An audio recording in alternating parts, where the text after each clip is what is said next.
আপু, আপনারা কি প্রতিদিন কচু খান? খাওয়ার মতো কি আপনাদের ওখানে আর কিছুই নেই? রোজ রোজ এই কচু কেমন করে খান? আপনাদের রুচিতে মনে হয় দুর্ভিক্ষ পড়ছে। এই কচু প্রতিদিন কিভাবে যে খায় আমার মাথায় আসে না। আসসালামু আলাইকুম আপু ভাইয়ারা, সবাই কেমন আছেন? সকাল সকাল চুলাটা বাহিরে বের করে নিয়ে এবার রান্নার জন্য চলে এলাম। কয়েকদিন বাহিরে রান্না করেছি, এখন মনে হয় প্রতিদিনে বাহিরে রান্না করি। আর তাছাড়া এই সময়টা রান্নাঘরের বারান্দায় অনেকটা রোদ পড়ে, রোদে বসে রান্না করতে পারবো, তাতে আমার কোনো সমস্যা নেই। কিন্তু রোদে করা ভিডিওগুলো একদমই ভালো হয় না। তো যাই হোক, এইদিকে কলতলায় চাউল ধুতে এসে দেখি ট্যাপের মাথাটা কে যেন ভেঙে রেখে চলে গেছে। ওই ট্যাপ দিয়ে তো আর পানি আসবে না, তাই পাশের পাইপটা থেকে পানি নিলাম। তবে পাশের পাইপটার মাথায় যে চাবিটা আছে ওটাও কিন্তু বাচ্চারা ভেঙে ফেলেছে, আর এ কারণে কিন্তু পাশের পাইপটার উপরে চাবিটা ঘুরিয়ে পানি নিতে অনেকটা কষ্টই হচ্ছে। কি আর করার, বাচ্চারা নষ্ট করবে আর আমরা বড়রা ঠিক করব। তো যাই হোক, চাউলটা ধুয়ে এখন ভাত উঠিয়ে দেওয়ার জন্য চলে এলাম। অনেক আপুরা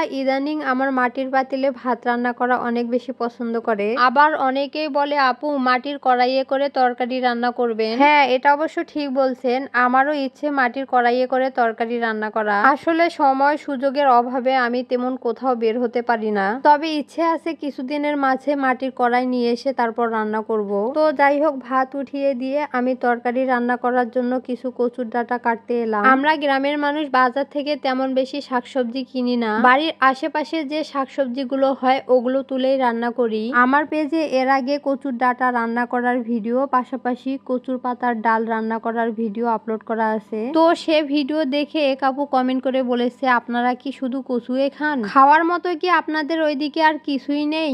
আরো বলেছে আমাদের নাকি রুচিতে দুর্ভিক্ষ পড়েছে। কি আর বলবো আপু, আপনাকে অনেক অনেক ধন্যবাদ এত সুন্দর কমেন্ট করার জন্য। এখন শুনেন আপু, ধরলাম আমরা বছরে 365 দিনে কচু খাই, এতে লজ্জার কি আছে আমি ঠিক বুঝে উঠতে পারি না। এই কচুতে কত পরিমাণ ভিটামিন আর আয়রনে ভরপুর আপনি একটু গুগলে সার্চ করলেই বুঝতে পারবেন। আমার মতে রোজ রোজ পোল্ট্রি মুরগি আর গরুর মাংস খাওয়ার চাইতে এই কচু খাওয়াটা অনেক বেটার। কারণ হচ্ছে এই কচুতে কোনো ধরনের ভেজাল নাই, কোনো রকম সার ঔষধ ছাড়াই দিব্যি প্রাকৃতিক ভাবেই হয়ে থাকে। আপনারা যে রোজ রোজ গরুর মাংস আর পোল্ট্রি মুরগিগুলো খান না, ওগুলোতে মাংস বাড়ানোর জন্য যে ইনজেকশন গুলো পুশ করে না, ওটার কারণে আমাদের শরীরে নানা ধরনের রোগের সৃষ্টি হয়। আর এসব কারণে আমাদের শরীরে অল্প বয়সে হার্টের সমস্যা, কিডনির সমস্যা, ডায়াবেটিস, প্রেসার এবং ক্যান্সারের মতো জটিল রোগ বাসা বাঁধে। হয়তো এখন আপু আপনি বলবেন কিনতে পারে না তাই এত লেকচার মারে। তাহলে শুনেন, প্রায় 5-6 বছর যাবত আপনাদের ভাইয়া পোল্ট্রি মুরগি বাসায় আনে। খাওয়ার মাঝে আমরা কিন্তু দেশি মুরগিটা খাই, আর গরু মাংসটা যদিও আমার অনেক বেশি পছন্দ,